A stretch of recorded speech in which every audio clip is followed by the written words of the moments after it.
Welcome back, everyone. I hope you're doing well. Today, we're going to learn us a little bit more about the Greek mythology. So, if you're about that, get ready.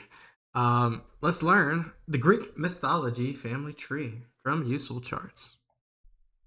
Today I'm going to show you the family tree of Greek and Roman gods. I'll be using my Oh, we also get Roman gods. Is paganism just one big tree? Greek mythology family tree chart, which, by the way, is available as a poster from my website usefulcharts.com.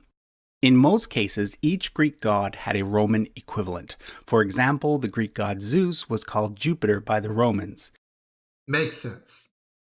In this video, I'll be using the Greek names throughout, but please note that the Roman names are in fact listed on the chart as well. So I'll be looking at 3 generations of gods: the primordial gods, the Titans, and the Olympians. This is interesting. Never really dove into this before. And one other thing I should mention before we begin. There are several different ancient sources that talk about these gods, and sometimes they differ when it comes to who was the parent or child of who. So in some cases, I had to make a choice, and therefore you might disagree with that choice. But just remember, we're talking about mythology here, and therefore there's really no such thing as a correct version of events.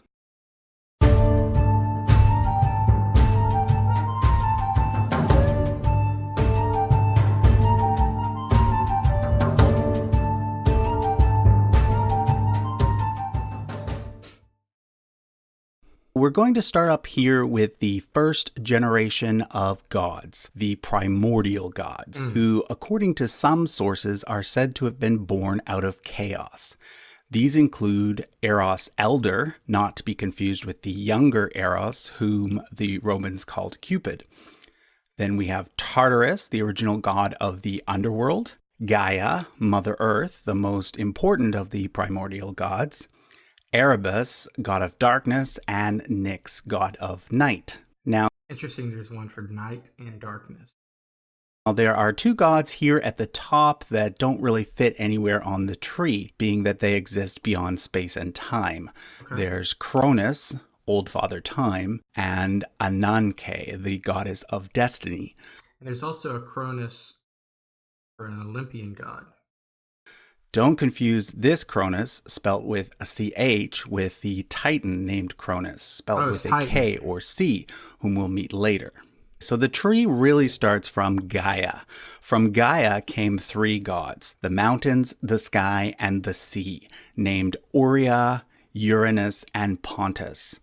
Take note of the colors because I use them throughout the chart. Green represents earth gods, light blue represents sky gods, and dark blue represents sea gods. Now, Gaia and Uranus actually became a couple, and from them came the Cyclops, monsters with one big eye, the Hecatoncheires, monsters with 50 heads and 100 arms, and most importantly, the 12 Titans. Okay, so there's 12 Titans. Interesting.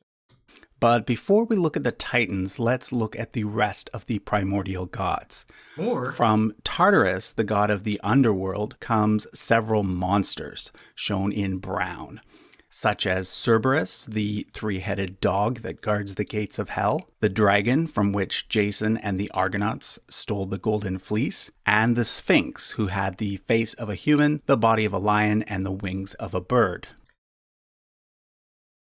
When was the Sphinx created in Egypt? Some of the other famous monsters from Greek mythology came from Pontus, the original god of the sea. These include the Harpies, the Sirens, and the Gorgons. The most famous Gorgon was, of course, Medusa, who had snakes for her hair. One look at her face would turn anyone to stone. Interesting how a lot of this is in the zeitgeist of everyday life. The Sirens, Medusa. There's so many more layers. Descendants of Pontus also included the Graii. They are 3 gray witches who share an eye and a tooth and can see the future. Finally, from Pontus comes Nereus, another important sea god, sometimes known as the Old Man of the Sea. He's the father of the Nereids, a large group of female sea nymphs. The last group of beings that fall under the primordial category are those that came from Erebus and Nyx. These include Charon, the ferryman to the underworld, as well as several figures that are personifications of various concepts, such as death or sleep. Note that on this chart, whenever you see a black square, that means a god or creature that lived in the underworld. Whenever you see a red square, that means a god that is a personification of a particular concept and who doesn't really fit into a category such as earth, sky, sea, or underworld. Okay, so now it's time to look at the second generation of gods, the Titans. As I mentioned earlier, the Titans are the children of Gaia and Uranus, and there are 12 of them. Let's start over here on the left. First, we have Oceanus and Tethys, god of the ocean and goddess of the rivers. They take the place of Pontus in this second generation of gods and are the parents of the Oceanids. The Oceanids were a large group of sea goddesses, many of whom were the mothers of other important. There's a lot of hierarchy that I did not expect. I did not expect all this hierarchy. Gods, which we'll get to later. Next, we have Hyperion, god of light, and Thea, goddess of the ether. From them, we get Helios, the original god of the sun, and Selene, the original goddess of the moon. The Roman names for these gods are the basis for our terms solar and lunar. At this point, I should note that some of the 12 Titans are grouped together as couples, but some are not. One that is not is Creus. He married a daughter of Pontus, and from them came Pallas, the original god of war. Pallas married Styx, and But Ares was the god of war. together they were the parents of Kratos. In recent years, Kratos has become well known because he shows up in the God of War video game series. He had a sister named Nike, who the famous shoe company is named after. We then get Cronus, god of the harvest, and Rhea, goddess of fertility. We'll come back to them in a second, but for now, note that in this generation, we get a couple for the sea, a couple for the sky, and a couple for the earth. The rest of the Titans include Themis, goddess of law and order, Iapetus, god of mortal life, Mnemosyne, goddess of memory, Koios, the celestial axis, and Phoebe, a It's like some Yu-Gi-Oh decks right here. minor moon goddess. Out of these 5, Iapetus is perhaps the most important because he was the father of Atlas, the god who is often shown with a globe on his back, as well as Prometheus. Is that where we get Atlas from? Crazy. And Epimetheus, Prometheus, gods of foresight and I've heard of them. hindsight. Heard of him. Prometheus is the god who created mankind, and Epimetheus is the god who married the first woman, Pandora. Whenever you see a purple box on this chart, that indicates that that person is either a mortal human or a demigod. Demigod meaning that that person had one parent who was a god and one parent who was a human. Let's go back to Cronus and Rhea. They are shown here in the middle because they are the king and queen of the gods in this second generation. Originally, Uranus and Gaia were the main gods, but according to one Greek myth, they were replaced by Cronus and Rhea because of the following sequence of events. For some reason, Uranus didn't like the Hecatoncheires and decided to banish them deep within the earth, which both hurt and angered Gaia. Gaia therefore made a giant sickle and asked the Titans to castrate Uranus. Cronus, who was actually the youngest of the Titans, was the only one brave enough to do so. He was successful, and from the blood of Uranus came the Furies, goddesses of vengeance. Very interesting, but this would be a lot to keep up with. As well as several giants, the ash tree nymphs, and, according to some sources, Aphrodite. Because of this act, Cronus and his partner Rhea became the new king and queen of the gods. But foolishly, Cronus decided to banish the Hecatoncheires just like his father had done, and therefore it was prophesied that one of Cronus's sons would eventually defeat him, just like he had defeated his father. Because of this, Cronus was scared of his children and decided to eat each of them as soon as they were born. It What? Cronus and Rhea had 6 children. These children would eventually become the third and final generation of gods, known as the Olympians. The first 5 were all eaten by Cronus, but when the 6th child named Zeus was born, Rhea decided to play a trick on Cronus. She wrapped up a rock and gave it to Cronus instead of the baby. Cronus ate the rock, thinking it was Zeus, and therefore... Bro was stupid. Bro was so stupid. He ate a rock. Rhea was able to hide Zeus in a safe place, until which time he was old enough to launch a war against his father.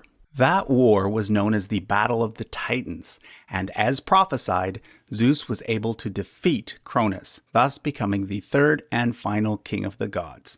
He also managed to cut open Cronus' stomach and release his brothers and sisters. He freed the Hecatoncheires and instead imprisoned the Titans, making the Hecatoncheires their guards. So let's take a closer look at the 6 children of Cronus and Rhea. Poseidon. First, there was Poseidon. Poseidon married one of the Nereids and became the new god of the sea. Demeter took over Cronus' role and became the goddess of the harvest. Zeus, of course, became king of the gods, but was also the new god of the sky, and in particular the god of thunder. He married his sister Hera, who became queen of the gods and was the goddess of women. There was also Hades, who became the new god of the underworld, and Hestia, who became the goddess of the hearth or home. Just like there are 12 main titans, there are also 12 main Olympians. But because there are only 6 original siblings, some of Zeus's children are also included in order to come up with the number 12. In fact, Hades is not included in the 12, so there are actually 7 of Zeus's children who are considered to be main Olympians, so that we get that perfect I thought Hades was his brother. number 12. So first, there's Athena, goddess of wisdom, from which the city of Athens takes its name. Yeah. She was the daughter of Zeus with his first wife Metis, one of the Oceanids. Then, with his wife Hera, Zeus had Hephaestus, god of fire, and Ares, god of war. Fourth, we get Aphrodite, the goddess of love and beauty.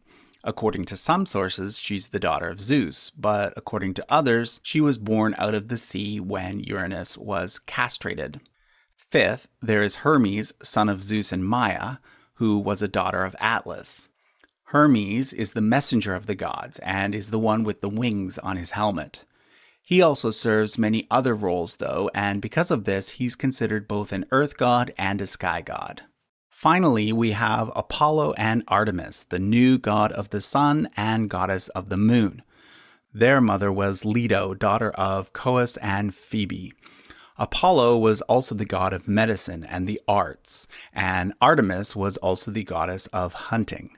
So those 7, together with the 5 up here, comprise the 12 main Olympian gods.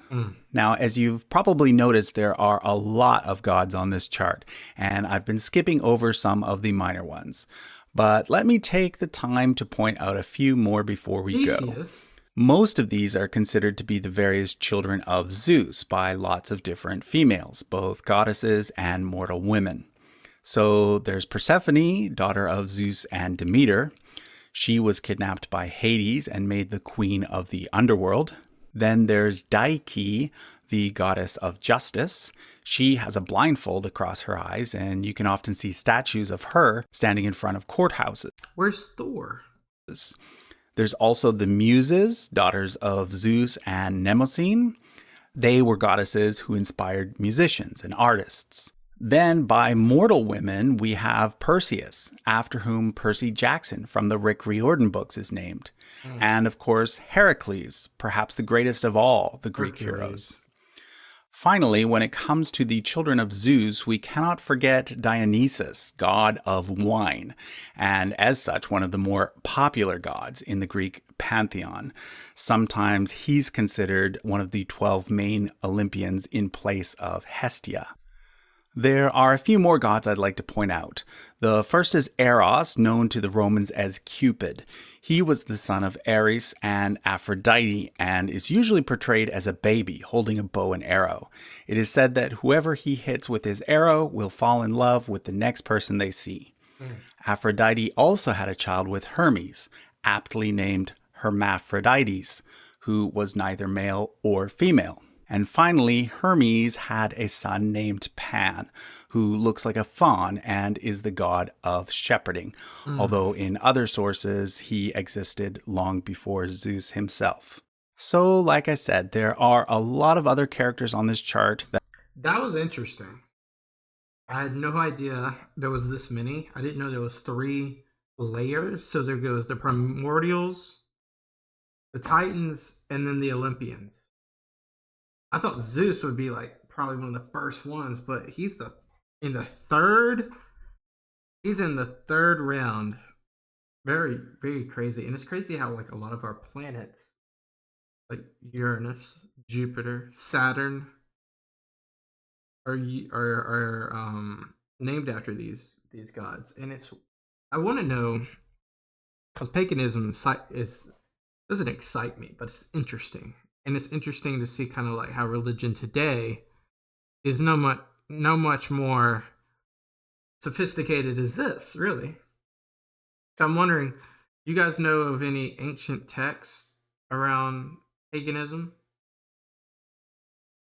Obviously Christianity, Catholicism, Judaism. Usually, whether it be the Hebrew Bible or the Christian Bible or the Quran, you have different ancient texts that are, you know, preliminary for the religion. Is there one of the paganism, whether the Greek paganism or Roman paganism? Is there an ancient text that predates this and kind of puts it together like a Bible? Let me know. But until next time, guys, peace out. Bye bye.